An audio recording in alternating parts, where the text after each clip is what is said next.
And that's not all. In the state of Tamil Nadu, there's a delimitation that's become the latest flashpoint after the national education policy, already over which M.K. Stalin has been targeting government of the centre. Tamil Nadu Chief Minister M.K. Stalin is now claiming that the state will lose 8 seats of the members of parliament after the proposed delimitation exercise. Home Minister Amit Shah debunking the charge, claiming that the state will not lose any seat in delimitation, and he's accusing the Dravida Munnetra Kazhagam government of misleading Tamilians on these non-issues.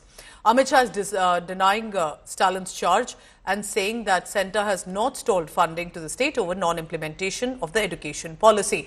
Remember, right now it's between the DMK government and the centre, for which Home Minister Amit Shah said that during the UPA era, funding was even less for Tamil Nadu. Modi government gave over 5 lakh crore rupees in 5 years. Tamil Nadu के मुख्यमंत्री और उनके सुपुत्र दोनों तमिलनाडु जनता का ध्यान भटकाने के लिए कुछ मुद्दे खड़े कर रहे हैं। मोदी जी ने निश्चित रूप से आपके सभी हितों की रक्षा कर डिलिमिटेशन में आपका एक भी सीट प्रोरेटा कम न हो और जो बढ़ोतरी होगी इसमें उचित हिस्सा दक्षिण भारत के राज्यों को भी मिलेगा। इसमें कोई शंका रखने की जरूरत नहीं है। तमिलनाडु के सीएम हमेशा मोदी सरकार ने तमिलनाडु को अन्याय किया इसकी बात करती।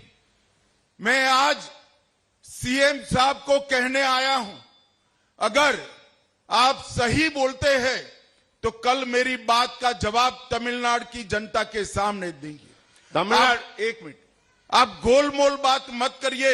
मैं आज स्टेटिस्टिक के साथ हमारा अकाउंट लेकर आया हूं, इसका जवाब देना। यूपीए ने 10 साल में 1,52,000 करोड़ और मोदी जी ने 10 साल में 5,08,000 करोड़ रुपीस तमिलनाडु को दिया है।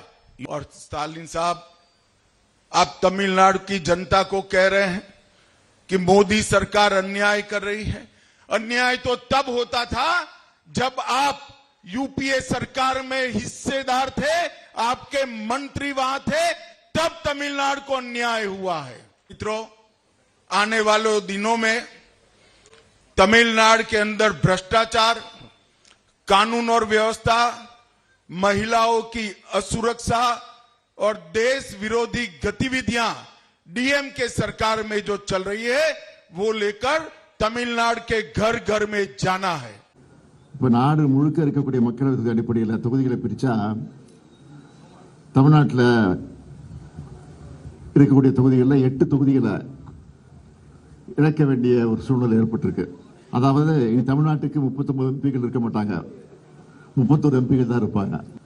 அதிக மக்கள் தொகை கொண்ட மாநிலங்களுக்கு அதிக பிரதிநிதித்துவம் கிடைக்கும். இதனால் தமிழ்நாட்டுடைய குரல் நசுக்கப்படுது.